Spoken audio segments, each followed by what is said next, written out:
సర్పంచులపై BRS నేతలు కపట ప్రేమ ఒలకబోస్తున్నారని తెలంగాణ సర్పంచుల సంఘం మండిపడింది.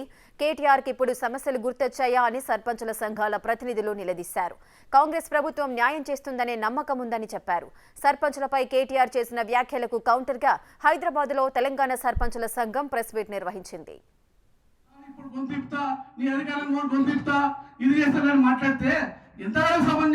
ప్రజలు నమ్ముకుంటున్నారు, సర్పంచులు బాధపడుతున్నారు అని గమనించాలి. ఇలా ఒకటే చెప్తున్నాం కేటీఆర్ గారికి. మరి ఇలా చెప్పుకుంటూ పోతే చాలా ఉన్నాయి. సాంబారి వాణి గారు నందిపేట సర్పంచ్ నిజామాబాద్ జిల్లా ఆత్మహత్య చేసుకునే పరిస్థితి వచ్చింది. అక్కడ ఉన్న ఎమ్మెల్యే జీవన్ రెడ్డి గారు కూడా ఒత్తిడి తెచ్చి బిల్లు రాకుండా చేయడం జరిగింది. అదే విధంగా తీసుకుంటే మాక్లూరు మండలంలో కళ్యాణ సర్పంచ్ లావణ్య గారు కూడా ఆత్మహత్య చేసుకోవడం జరిగింది. ఇట్లా చెప్పుకుంటూ పోతే 11 సర్పంచులు ఆత్మహత్య ప్రయత్నం జరిగింది. అయినా పట్టించుకోలేదు. మేమంతా సర్పంచ్ సంఘం నుంచి ఎంతో ధనలక్ష్మి గారు కానీ రాజశేఖర్ గారి కమిటీ ఎన్నోసార్లు వినించినా పట్టించుకున్న ఆతులు లేరు. మమ్మల్ని కించపరిచే విధంగా మాట్లాడడం, ఈ యొక్క సంఘాలు ఉన్నాయా, సంఘాలు ఎక్కడా మాట్లాడే విధంగా చాలా మట్టుకు మాట్లాడడం జరిగిందని చెప్పి అప్పుడు ఉన్న 20 దగ్గర మాట్లాడడం జరిగింది. కానీ ఇప్పటికి కూడా అదే పరిస్థితి చెప్తున్నారంటే చాలా ఆశ్చర్యంగా ఉంది. ముఖ్యంగా ఈ యొక్క ఏవైతే మీరు గొంతిపుతానంటుండో మంత్రిగా కేటీఆర్ గారు, మీరు రండి, మేము 12,700 సర్పంచులు మీటింగ్ పెడతాం, సభలో మీరే చెప్పాలి సమాధానం సర్పంచులకు. ఇవాళ మీరు చేయబట్టి రాష్ట్రంలోని గ్రామాలన్నీ నిర్వీర్యం అయిపోయినాయి. గ్రామాల్లో రోడ్డు సౌకర్యాలు లేవు, తాగుడు ఆటంకాలు జరుగుతున్నాయి. మీరు ఎంతో ఇబ్బందులైన ప్రజలు జరిగింది. కానీ మీరు చెప్పే ఏదైతే విన్న మాట చెప్పారో ప్రెస్లో, మీరు ఒక్కటి దాన్ని మీరే ఆలోచించుకోవాలా. ఎందుకంటే ఇప్పటికి చచ్చిపోతున్న సర్పంచులు బాగా ఇబ్బంది పడుతున్నారు.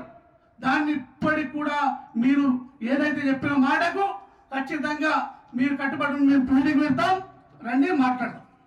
సర్పంచులు మీరు ఒక ఊరికి ఒక దగ్గర ఓటు ఉపయోగిస్తే మా సర్పంచుల కాన్స్టిట్యున్సీలలో 200-300 గ్రామ పంచాయతీలు ఉన్నాయి.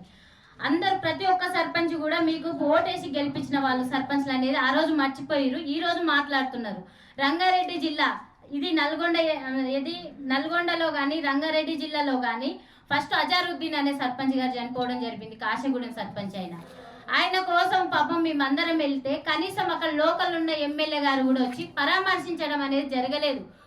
అది వాళ్ళ మరీ నిరుపేద కుటుంబం. ఏదంటే నా గ్రామం కొత్తగా ఏర్పడింది, మీరు 200-300 ఓట్లున్న ప్రజలున్నటువంటి గ్రామాలను కూడా గ్రామ పంచాయతీలకు ఏర్పాటు చేసి ఏకగ్రీవంగా ఎన్నుకుంటే 15 లక్షలు నజరానా ఇస్తామని ఆ రోజు ప్రకటించారు. ఇప్పటి వరకు నజరానా అనేది 15 లక్షలు కానీ 20 లక్షలు, పెద్ద గ్రామ పంచాయతీకి 20 లక్షలు అన్నారు, చిన్న గ్రామ పంచాయతీలో 15 లక్షలు అన్నారు. మీ నోట మీరే అన్నారు. అంటే మీ నోరు మురిగిపోయింది అయ్యాల, మరి మీ నోట్లో పురుగులు పడ్డాయా? ఉన్నన్ని రోజులు 15 ఏడవన్నారంట, ఇయ్యాల మాట్లాడుతున్నారు.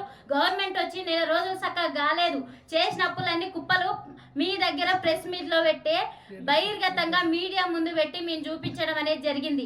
ఏ డిపార్ట్మెంట్ నుంచి ఎన్ని అప్పులు ఉన్నాయి అనేది. ఇప్పటికీ 5,425 కోట్లు గ్రామ పంచాయతీలకు రిలీజ్ చేసేది మీ ప్రభుత్వం ఉన్నప్పుడే, మీ పీరియడ్లోనే రావాల్సిన పరిస్థితి ఉన్నది. 339 కోట్లు రోజు వేసినామని పేపర్ స్టేట్మెంట్లు ఇచ్చేది. ఆ పేపర్ చూసి నిన్ననే ఈరోజు కేసీఆర్ చెప్పింది కదమ్మా 300 కోట్లు వచ్చినాయంట గ్రామ పంచాయతీల కంటే. మా ప్రజలు ఏమనుకునేది అనుకో, గీ రోడ్ అయ్యమ్మ, గీ సీసీ రోడ్ అయ్యమ్మ, గీ మోరిగట్టమ్మ అని చెప్పేది ఆ రోజు. అంటే మీరు 339 కోట్లు వేసిరని పేపర్కే పరిమితం కానీ మీరు గ్రామ పంచాయతీలకు వేసింది అనేది ఈ రోజు వెనకటి కాలం కాదు. ప్రతి రూపాయి డేటా ఉంది.